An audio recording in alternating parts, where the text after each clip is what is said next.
नमस्कार साथियों। आज का टॉपिक है हमारा अल्पाधिकार, जो कि बीए पार्ट फर्स्ट अर्थशास्त्र के विद्यार्थियों के लिए उपयोगी है। अल्पाधिकार बाजार क्या होता है, सबसे पहले हम इसके बारे में अध्ययन करेंगे। अल्पाधिकार वह बाजार की स्थिति है जिसमें कुछ फर्में होती हैं तथा किसी एक फर्म की क्रिया पर दूसरी फर्म प्रतिक्रिया करती है। अल्पाधिकार के दो रूप होते हैं। एक, जब कुछ फर्मों के पदार्थ समरूप हों तो उसे विशुद्ध अल्पाधिकार कहते हैं। नंबर दो, दूसरी ओर कुछ फर्मों के पदार्थ विभेदीकृत हो परंतु एक दूसरे के निकट स्थानापन्न हो तो इसे विभेदीकृत अल्पाधिकार अथवा अपूर्ण अल्पाधिकार कहते हैं। एक बार हम पुनः देखेंगे। अल्पाधिकार वह बाजार स्थिति है जिसमें कुछ फर्में होती हैं तथा किसी एक फर्म की क्रिया पर दूसरी फर्म प्रतिक्रिया करती है। अल्पाधिकार के दो रूप होते हैं। एक, जब कुछ फर्मों के पदार्थ समरूप हों तो उसे विशुद्ध अल्पाधिकार कहते हैं। नंबर दो, दूसरी ओर कुछ फर्मों के पदार्थ विभेदीकृत हो परंतु एक दूसरे के निकट स्थानापन्न हो तो इसे विभेदीकृत अल्पाधिकार अथवा अपूर्ण अल्पाधिकार कहते हैं।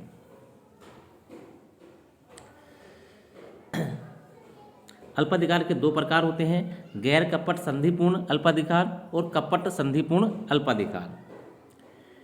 एक होता है गैर कपट संधिपूर्ण अल्पाधिकार, दूसरा होता है कपट संधिपूर्ण अल्पाधिकार।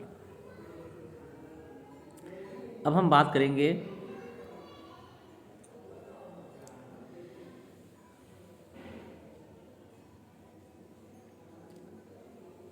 अल्पाधिकार की विशेषताएं।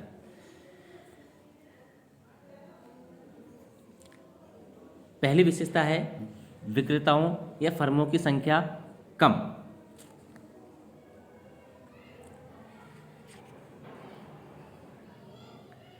अल्पाधिकार के अंदर अल्पाधिकार बाजार संगठन का वह रूप होता है जिसमें एक वस्तु के थोड़े से बहुधा 2 से 10 तक विक्रेता होते हैं। नंबर दो विशेषता है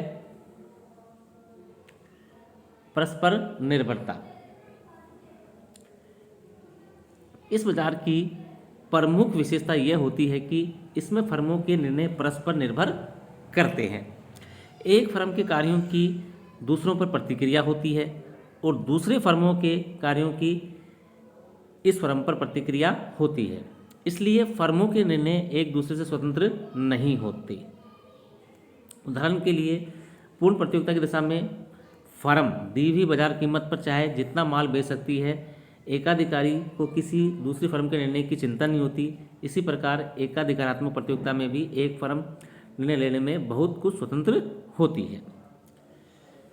नंबर तीन है मांग की अनिश्चितता, मांग वक्र की अनिश्चितता। बाजार के इस रूप में मांग वक्र अनिर्णित स्थिति में रहता है। इसका कारण यह है कि एक फर्म यह नहीं बतला सकती कि वह अमुक कीमत पर कितना माल बेच पाएगी। उसे प्रतिद्वंदी फर्मों की प्रतिक्रिया का सामना करना पड़ता है, जिनके बारे में निश्चयात्मक रूप से कुछ भी कहना मुश्किल होता है। इसलिए प्रतिद्वंदी फर्मों की विभिन्न प्रतिक्रियाओं के आधार पर एक फर्म को निर्णय करना होता है।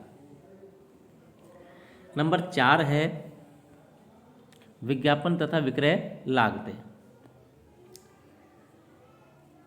पूर्ण प्रतिस्पर्धा व एकाधिकार में उनकी विशेष परिस्थितियों के कारण विज्ञापन व बिक्री संवर्धन पर व्यय करने की जरूरत नहीं पड़ती।